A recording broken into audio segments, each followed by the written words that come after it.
Hello, hello! Welcome back to Brenda's Books. Thank you so much for coming back to listen to more of Sara's War. If you would like to follow Brenda's Books online, I am on Facebook, Instagram, and Twitter. Today we are on Chapter 23. Let's go. Sara! Yo, Sara! It's time to get up! Two strong arms shake my shoulders. I gasp aloud and open my eyes. Lexi stands over me, peering into my face. Time to get up, Doc. We gotta go. Emergency meeting. Didn't you hear your pager? I rub a hand over my forehead. No, all I heard was, yo, Sara. Well, we have to be downstairs in 10. There's always bad news after good news. Lexi slams a hard fist down on my nightstand. I jump with the clatter. Curse North Korea! She cries. I put my palms into my eyes. It's way too early for this kind of energy. What time is it? I mutter in a groggy voice. 0400 hours, and time to get up, Lexi says, tossing a pillow onto my face. I push it off me. It's still the middle of the night. Why are we being summoned now? Because North Korea must hate that we got Tashurgi. Who? Tashurgi, Sara. You know, Liechtenstein dictator, mass murderer, ethnic cleanser, international conspirator, Mr. Evil. I pull my covers down, but lie still with my eyes closed. No, he's not Mr. Evil. Excuse me? Lexi cries, sounding appalled. No, I mean, he's definitely evil, but I call someone else Mr. Evil. Never mind. Why are we talking about Tashurgi again? We got him. He was killed. It happened 3 days ago. You didn't hear the announcement? My eyes pop open as the gravity of what she's saying hits me. Wait a minute, we actually found him? He's gone? I sit up to face her. Lexi, this is huge! Lexi points at me with one big dip of her arm.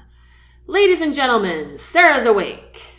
No, seriously, do you know how many lives this will save with him out of the picture? Millions, says Lexi. She's sitting on the edge of her bed, tying her boots in haste. We might even be able to turn some enemy countries into allies, I cry. Unlikely, but possible, says Lexi. She stands and tosses me my pillow again. Hurry up and get dressed. We're down to 7 minutes. I stand up and start wrapping my hair into a bun and scurry to my dresser. Lexi is dressed in her camo army combat uniform. She's stuffing extra uniforms into her duffel bag with urgency. Are you leaving again? I ask. Yes, and so are you. Start packing, she says. What? I exclaim, turning around to face her. Just pack. We can't be late, she says, as she scoops up a handful of socks from her drawer. Quickly, I slip into my camo uniform and stuff my own duffel bag with almost everything I own. Simultaneously, our pagers go off. 2-minute warning, Lexi says. Let's go.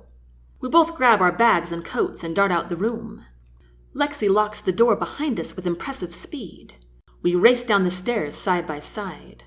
What's happened? I ask Lexi. North Korea attacked the main base. What? Are you kidding me? I exclaim as we both turn the corner for the next flight of stairs. I wish, Lexi says. She starts stepping faster and I follow suit. When did you hear about the attack? I ask. I got a message late last night, she says as we turn the next corner. So did Jack, I say. You were with him? Yes.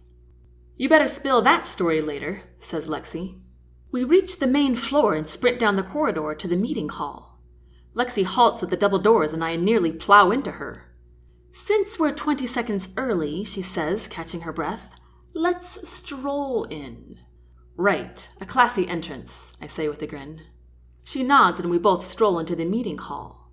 Last night's elegant space now looks like a large waste place of streamers, confetti, and paper pom-poms. Instead of the usual dark green suit coats I'm accustomed to seeing, the entire group of men and women are dressed in green camo. Some are standing and chatting, some are zonked out on the floor. I scan the crowd for Jack. Because of his height, he's easy to find. To my surprise, he's already looking at me. He responds with a wink and I blush in return.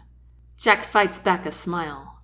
He turns to a first lieutenant with whom he exchanges a few brief words. Then Jack slips out the room through the back door. The first lieutenant faces the crowd. He stands tall and straight, but his expression has a softness about him. His bright blue eyes look kind and full of hope. "Attention!" he shouts. Abruptly, all bodies in the room shuffle until we successfully form 2 long lines. We all stand still, our shoulders erect. "My name is Lieutenant Grimes," he says in an authoritative voice. "I'm your new platoon leader, and this is your new platoon. If you haven't heard yet, the Army's main base in 29 Palms was attacked by Korea last night." There's no response to his announcement, but I can feel the shock and dread and fear in the silence. "And the reason I say Korea," he continues, "is because our enemy North Korea finally succeeded in their malevolent endeavor to take over South Korea." "Oh no," I moan inside my head.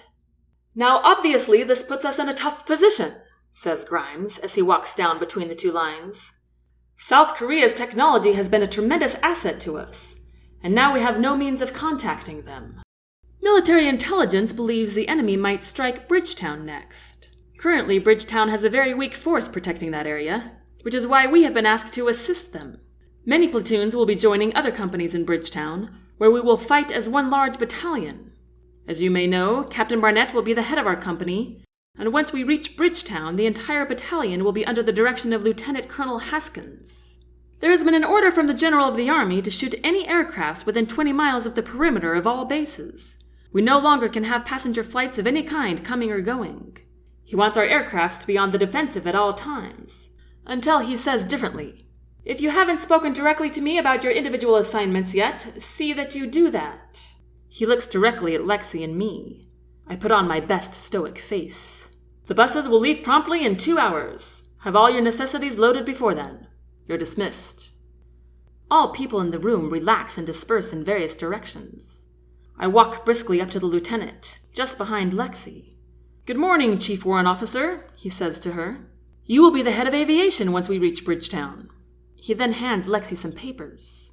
"Thank you, sir," Lexi says with a stiff salute. He salutes her back, and she steps aside to give me space to step forward. "Good morning, Dr. Andrews. You will be the doctor for our company in Bridgetown." My eyes bulge at that. The entire company? "Which nurse would you like to leave in charge here at the base?" he asks. "Oh, I think Nurse Peggy Giles would be the best option." The lieutenant nods and writes a note on his clipboard. "And who would you like to bring with you? You can have 3 nurses. Nurse Reynolds, Nurse Jones, and Nurse Sanders." The lieutenant adds more notes. "How many other doctors will be in the battalion, Lieutenant?" "1 for each company. There will be 6 companies." I nod. "Understood. Make sure you load everything you think you will need out of relief." I nod again. "I'll get right on it." "That's all then," he says. I salute him and he salutes me back, then pivots and walks briskly out the back door. Lexi steps over to me and puts a hand on my shoulder. "Congrats, Doc." "You too." "Sorry about the hustle this morning. I didn't realize we had so much time to get ready. I thought we were leaving right away." "That's all right. Now I have time to pack medical supplies and get my hair cut." We both grab our things and start walking out the double doors, with a few others in the platoon who are lagging behind. "I can't believe I have to ride the cursed bus," Lexi mutters.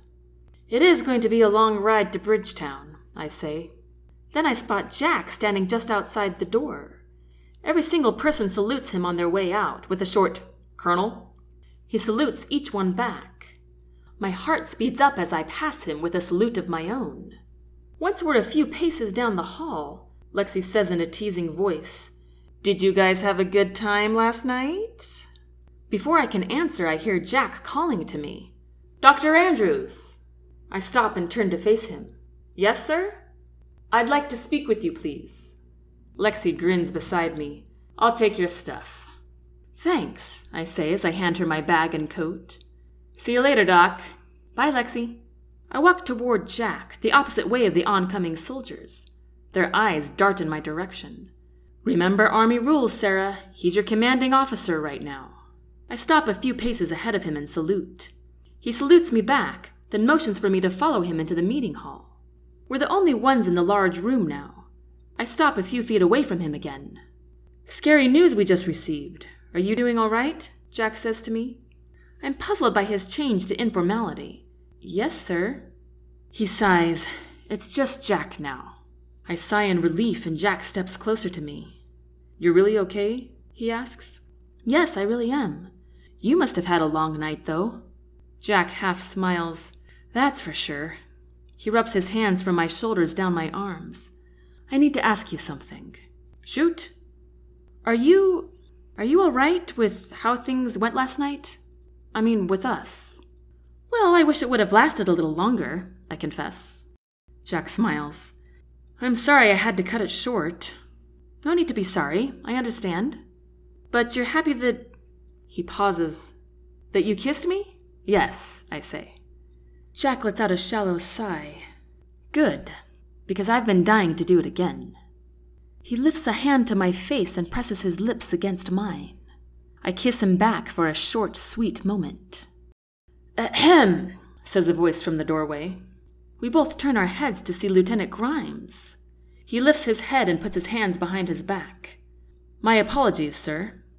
Jack turns back to me with a small smile. We better get going. I nod and head out the door, with the erect lieutenant looking straight ahead. I exit the threshold and hear him say, Permission to speak as a friend, sir? Go ahead, says Jack. Right on, man. And then a cracking high five. I smile huge as I leave Jack's deep chuckles behind me. And that concludes Chapter 23. I hope you enjoyed it. I hope you're looking forward to the new adventure in country with Jack and Sara and others. Next Thursday will be Chapter 24, which is called Cruel. If you want to find out more about Brenda's books, you can visit brendasbooks.net. Until next time, take care.